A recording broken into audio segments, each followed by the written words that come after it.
Okay, so I want to speak a little about Jake LaMotta. The Bronx Bull, the Raging Bull, has passed away at the age of 95. Some sources, I should say, cite his birth as July 1921, others July 1922. If it was July 1921, that would actually make him 96. So there's a bit of indiscrepancy there. There's a few things I want to say about this. I want to briefly outline his life. Of course, a lot of this will already have been covered. The Times had an obituary today, the London Times. There's a lot of things to say about Jake LaMotta. I do think had the 1980 Robert De Niro film not been made, I should say Martin Scorsese film starring Robert De Niro, Jake LaMotta wouldn't be half as famous as he is. That was a very interesting film because it didn't gloss him over. It didn't certainly not deliberately turn him into a hero, but it's a very strange film in the sense that it's a very beautiful film, beautifully made, beautifully shot, and yet about such an unlikable person. Um, by his own account, Jake LaMotta was even worse than the film.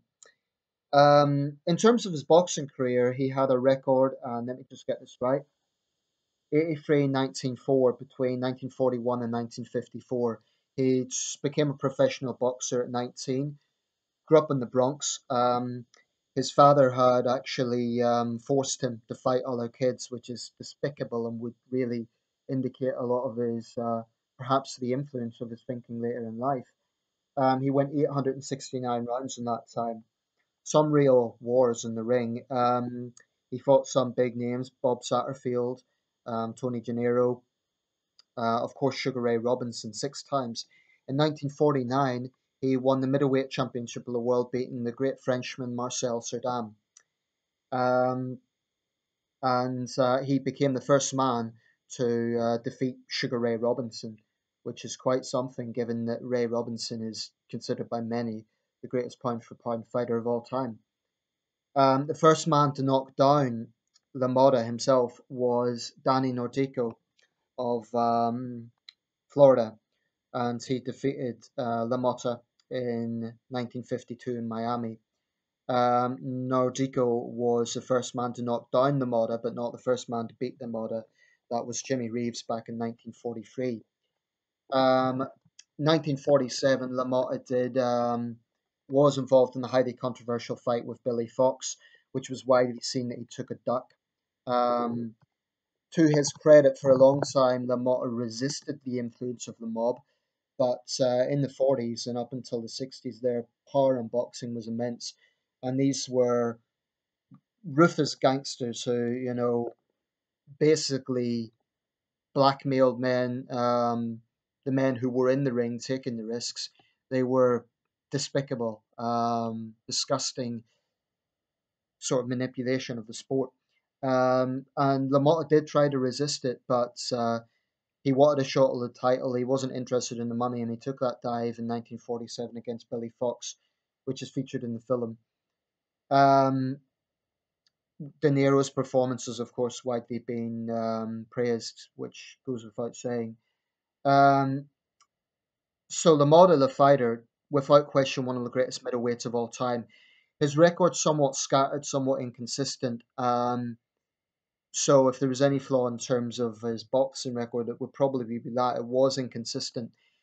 But he goes without saying, one of the toughest men ever in the toughest sport. And by all accounts, he was an utterly ferocious fighter. So the name really wasn't a fluke. Outside the ring, it's very difficult to have much respect for LaMotta. Um, he isn't the only boxer to have a turbulent outside life, but he's one of the best covered in that regard. Apparently, he'd been a rapist, he'd been a street mugger, he regularly committed domestic violence against his wives, and these aren't rumors, these are things that LaMotta himself basically admitted. Um, he was no saint. So when people sort of look back on LaMotta, and you see a lot of videos about this, they say he was a great man. No, he wasn't a great man. Frankly, he was a piece of dirt at times. Some of the things he'd done was beyond despicable. And if he was anyone else, if he wasn't a professional sportsman, people wouldn't give him the time of day, and that's the great paradox. It comes back to the previous video I was making on how people could be kind of taken in by. In that video, I was talking about musicians, but it does extend to sports people as well. How people can kind of exonerate someone simply because they are respected in another field. So the fact that LaMotta is a man's man, he's tough in what he does, etc. But I have no respect for his personality. I cannot respect a personality like that. And people say, well, it was the circumstances he was brought up in. I'm not sure I buy that. It certainly would be an influencing factor, but there are other boxers who came up in tough working class communities and didn't end up, beating up all of their wives. So I think that's a cop out. Um, but he's certainly not going to be forgotten. And at 95, it's rare. There's not many boxers make it to that age. Max Schmeling was 98 when he passed away, or 99. Um, Brian London, Britain's former fighting. I was going to say champion. I don't know if London ever won a title, but he's 83. Um, Let me get this right. George Chavallo is 80.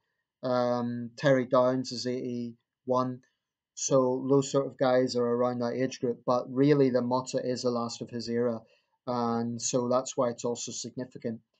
But anyway, that's the life of Jake LaMotta, the Raging Bull. Um, like a lot of fighters from the early era, Max Baer was another example. He starred in a number of films. He opened his own restaurant business, and he was actually quite assertive in terms of the ring. Unlike a lot of great fighters, he didn't fight too long. He retired at the right time, which could be one reason why. I mean, certainly he looked like a boxer, the flat nose, cauliflower ears, but 95 is quite a run. So great boxer, very memorable boxer, tough as nails, great man. I can't endorse that view, not with some of the things he done, which can't be justified. And that is by his own admission. They're not rumors. These are things that were laid out in biographies and films. They're well documented. Okay, I'll leave it there. Thanks for watching.